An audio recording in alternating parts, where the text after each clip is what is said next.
Greetings and thank you for joining me. My name is Fran-Lisa, and for this assignment, I will be delivering an informative speech about attention deficit hyperactivity disorder or ADHD and what the diagnosis can consist of. You might be wondering what ADHD can look like. Well, have you ever seen someone who can't sit still no matter where they are? What about that person you know who procrastinates about everything? Or maybe even you sometimes find yourself misplacing something every day and you can't seem to figure out why? Well, all of these things are classic symptoms of different types of ADHD. To make you more aware of ADHD and what it could look like, this speech will define ADHD by examining its three presentations and their symptoms. The three presentations of ADHD are predominantly inattentive, predominantly hyperactive impulsive, and combined. To get started, let's look at the definition of ADHD in its first presentation. ADHD. According to the National Institute of Mental Health, the lead federal agency for mental health research, ADHD is deeply rooted in genetic and neurobiological differences rather than behavioral choices or lack of discipline. It is a neurodevelopmental disorder that stems from differences in brain structure, chemistry, and neuroconnectivity, mainly in areas managing executive function, attention, and impulse control.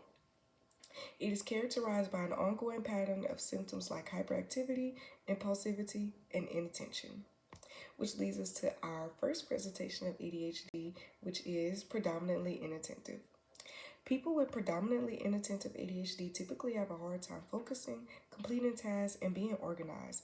Formerly known as ADD or attention deficit disorder, core symptoms include losing items, failure to complete tasks, poor time management skills, daydreaming, and being easily distracted. This type tends to go unnoticed because people with this type will typically not disrupt class or work. Their struggles internal and often gets mistaken for personality flaws like laziness or just being unorganized. They do not struggle with high energy or hyperactive behavior, but that leads us to our next presentation of ADHD is predominantly hyperactive impulsive. Predominantly hyperactive impulsive ADHD is pretty much exactly what the name says.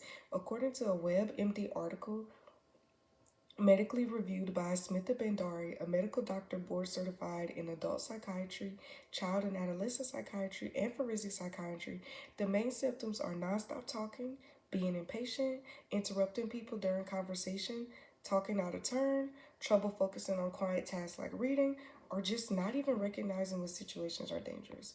Furthermore, this type of ADHD can be found in adults but is more common with children because hyperactivity is known to lessen with age. Most children with hyperactive impulsive ADHD often develop combined ADHD as they grow due to developmental changes, which leads us to our final category of ADHD, which is combined.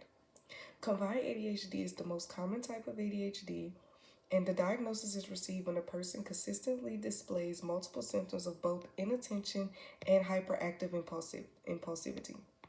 According to the Diagnostic and Statistical Manual of Mental Health Disorders, or the DSM-5, a manual created by the American Psychiatric Association and used by doctors globally, children must exhibit at least 6 symptoms or 5 if the patient is over 17 from both categories for at least 6 months, and the symptoms must be interfering with daily functioning.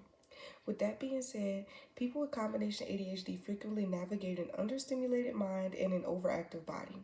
These symptoms can bring forth unique challenges like mental and physical restlessness, impulsivity, combined with forgetfulness, and a lack of emotional regulation. As we discussed today, ADHD is much more than being easily distracted or having a lot of energy. It is a neurodevelopmental disorder that affects how the brain manages attention, impulse control, organization, and executive functioning. We explored the three presentations of ADHD, which are predominantly inattentive, predominantly hyperactive impulsive, and combined presentation, each with its own unique symptoms and challenges. Understanding these different presentations helps us move beyond stereotypes and recognize that ADHD looks different from person to person. By increasing our awareness, we can replace judgment with empathy and encourage those who may be struggling to seek proper evaluation, support, and treatment. The next time you notice someone who seems distracted, restless, or disorganized, or even recognize those traits in yourself, remember that there may be much more happening beneath the surface that meets the eye. Thank you all for your time and attention, and I hope this speech has given you a better understanding of ADHD and in many ways it can present itself in everyday life. And these are my wonderful sources that I use to create this presentation. Thank you.